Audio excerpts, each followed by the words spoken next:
শীতের রংবাহারি সবজি দিয়ে খিচুড়ি রান্না করে নিলাম। খিচুড়ি এমন একটি খাবার, কনকনে শীতেও খেতে সেই মজা লাগে, রিমঝিম বর্ষাতেও খিচুড়ি খেতে অনেক বেশি মজা লাগে। আসসালামু আলাইকুম ভাই বোনেরা, কেমন আছেন? আশা করি যে যার অবস্থানে বসে ভিডিওটা দেখছেন সবাই অনেক বেশি ভালো আছেন। আলহামদুলিল্লাহ, আমরাও বেশ ভালোই আছি। প্রথমে খিচুড়ি রান্না করার জন্য আমি বড় একটা হাঁড়ি নিয়েছি, পরিমাণ মতন তেল দিয়েছি। তবে খিচুড়িতে তেলের পরিমাণটা একটু বেশিই দিতে হয়। দিয়ে দিলাম গোটা জিরা, দিয়ে দিচ্ছি পেঁয়াজ কুচি। পেঁয়াজের পরিমাণটা এখানে আমি বেশি দিয়েছি। এখন দিয়ে দিচ্ছি গরম মশলা। তা এখানে তেজপাতা, দারচিনি, এলাচ, লং, কালো গোলমরিচ, তাই গোটা মশলাগুলো দিয়ে দিলাম। এখন আমি তেল পেঁয়াজের সাথে ভালো করে একটু ভেজে নিব, যতক্ষণ পর্যন্ত পেঁয়াজটা বাদামি কালার হয়ে না আসবে ততক্ষণ পর্যন্ত ভেজে নিব। তাই পেঁয়াজটা হালকা বাদামি কালার হয়েছে। এখানে এখন দিয়ে দিব আদা আর রসুনের পেস্ট। আমি 1.5 টেবিল চামচ পরিমাণ আদা রসুনের পেস্ট দিয়ে দিলাম। এখন আমি 40 থেকে 50 সেকেন্ডের মতন তেল পেঁয়াজের সাথে ভেজে নিব। এতে করে আদা রসুনের কাঁচা গন্ধটা চলে যাবে। এই পর্যায়ে আমি দিয়ে দিব গুঁড়ো মশলা। লাল মরিচের গুঁড়ো দিয়ে দিলাম 4 চামচের 1 চামচ, হলুদের গুঁড়ো দিয়ে দিলাম 1.5 চামচ, 4 চামচের পরিমাণ মতন লবণ দিয়ে দিচ্ছি। যারা খিচুড়ি লাভার, খিচুড়ি খেতে অনেক বেশি পছন্দ করেন, তারা এই ধরনের খিচুড়ি দেখলে লোভ সামলাতে পারেন না। আমার কাছেও খিচুড়ি খেতে অনেক বেশি ভালো লাগে। আমি তো এই শীত আসলে অথবা বর্ষার দিনও প্রায় সময় খিচুড়ি রান্না করে খাওয়া হয়। আমার ঘরের সবাই খিচুড়ি খেতে অনেক বেশি পছন্দ করে। তা মশলাটা আমি ভালো করে কষিয়ে নিয়েছি। এখানে আমি পরিমাণ মতন পানি দিয়েছি। তা মশলার গায়ের থেকে তেল ছেড়ে দিয়েছে। এই পর্যায়ে আমি দিয়ে দিব এক এক করে সবজি। তা প্রথমে আমি দিয়ে দিব টমেটো। তা পাকা টমেটো দিয়ে দিলাম এখানে পরিমাণ মতন, কারণ খিচুড়ির পরিমাণ অনুযায়ী এখানে আমি টমেটো দিয়েছি। আর খিচুড়িতে টমেটো দিলে খেতে অনেক বেশি ভালো লাগে, একটু টক টক লাগে, ভালো লাগে। তো এখানে আমি ফুলকপি আর ব্রকলি দিয়েছি, আর একটু বড় বড় করেই কেটে নিয়েছি, কারণ এটা তো আর গলে যাবে, একদম দেখা যাবে না, এজন্য বড় বড় করেই কেটে নিয়েছি। তো এখন আমি মশলার সাথে ফুলকপি আর ব্রকলিটা আর টমেটোটাকে 1 মিনিটের মতন একটু কষিয়ে নিব।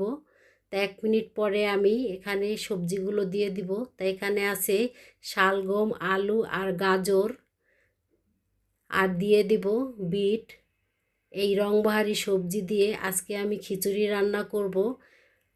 আজকের এই খিচুড়ির রেসিপিটি ভাই বোনদের কাছে কীরকম লাগছে প্লিজ ভাই বোনেরা কমেন্ট করে জানাবেন। আর এই শীতে এভাবে রংবাহারি সবজি দিয়ে একবার হলেও খিচুড়ি রান্না করে খেয়ে দেখবেন, খেতে কিন্তু সেই মজা লাগে। রেসিপিটি যদি ভালো লাগে ভাই বোনেরা একটা লাইক দিয়ে দিবেন। তা 3 থেকে 4 মিনিট পরে ফিরে আসলাম। সবজিটা কিন্তু আগের থেকে অনেক বেশি মজে গেছে। এই পর্যায়ে আমি দিয়ে দিব চাল। আজকে আমি ভাতের চাল দিয়ে খিচুড়ি রান্না করব। তাই এখানে 1 কেজি চাল আছে, আমি আধা ঘন্টার মতন ভিজিয়ে রেখে দিয়েছিলাম। আর 1 পার মতন এখানে মুসুরির ডাল দিয়ে দিয়েছি। 15 থেকে 20টার মতন কাঁচামরিচ দিয়ে দিয়েছি। তা কাঁচামরিচগুলো আমি আনামি দিয়েছি, ভেঙে দেই নাই। এখন আমি ডাল, চাল এবং সবজির সাথে ভালো করে মিশিয়ে নিব। 2 থেকে 3 মিনিটের মতন এভাবে ভালো করে কষিয়ে নিব, যতক্ষণ পর্যন্ত চালের গায়ে পানি থাকবে ততক্ষণ পর্যন্ত ভালো করে কষিয়ে নিতে হবে। তাই দেখতেই পাচ্ছেন ফুলকপিটা কিন্তু এখনই গলে গেছে, অনেকটাই সবজিগুলো চালের ডালের সাথে মিশে গেছে। এই পর্যায়ে আমি দিয়ে দিব পরিমাণ মতন পানি। আর এখানে আমি 1 কেজি ভাতের চালের জন্য 2.5 লিটারের মতন পানি দিয়েছি, কারণ ভাতের চাল সিদ্ধ হতে একটু সময় লাগে। আর এখানে যেহেতু ডাল দিয়েছি পানিটা অনেকটাই টেনে যাবে। এখন আমি ফুটে ওঠা পর্যন্ত অপেক্ষা করব। সবজি খিচুড়ি খাওয়ার জন্য অফ ক্যামেরায় আমি বেগুন ভেজেছি, ইলিশ মাছ ভেজেছি, আর পেঁয়াজ, শুকনো মরিচ আর সরিষার তেল দিয়ে পেঁয়াজের ঝাল ভর্তা বানিয়ে রেখেছি। এই 3 প্রকার দিয়েই আজকে এই সবজি খিচুড়িটা খাওয়া হবে। প্রায় 7 থেকে 8 মিনিট পরে আমি ফিরে আসলাম। খিচুড়ির গায়ের থেকে পানি শুকিয়ে গেছে, তাই এই পর্যায়ে আমি দিয়ে দিব ঘি। আর ঘিটা যেহেতু জমাট বেঁধেছিল, সেজন্য আমি এই পর্যায়ে দিয়ে দিলাম। এতে করে ঘিটা নাড়াচাড়াতেই গলে যাবে। তো এখানে 3 টেবিল চামচ পরিমাণ আমি ঘি দিয়েছি। সবজি খিচুড়ি এখানে কি ধইনা পাতা না দিলে চলে? কি বলেন ভাই বোনেরা? শীতের তাজা সবজি দিয়ে খিচুড়ি রান্না করে হয়েছে, আর ধইনা পাতা দিলে তো এর আসল স্বাদটা ফিরে পাওয়া যাবে। তাই এখানে আমি অনেকগুলো ধইনা পাতা দিয়েছি। তা এখন আমি ভালো করে নেড়েচেড়ে ধইনা পাতাটাকে সবজি খিচুড়ির সাথে ভালো করে মিশিয়ে নিব। তা মিশিয়ে আমি 2 থেকে 3 মিনিটের জন্য দমে রেখে দিব। তা আজকের এই সবজি খিচুড়ি আপনাদের কাছে কীরকম লেগেছে? আর যে সকল ভাই বোনেরা ভিডিওটা দেখতে দেখতে এই পর্যায়ে চলে আসছেন, একটা লাইক দিতে ভুলে গেছেন, প্লিজ ভাই বোনেরা একটা লাইক দিয়ে দিবেন। আর রেসিপিটি ভালো লাগলে চ্যানেলটি সাবস্ক্রাইব করে পাশে থেকে যেতে পারেন এভাবে নিত্য নতুন রেসিপি দেখার জন্য।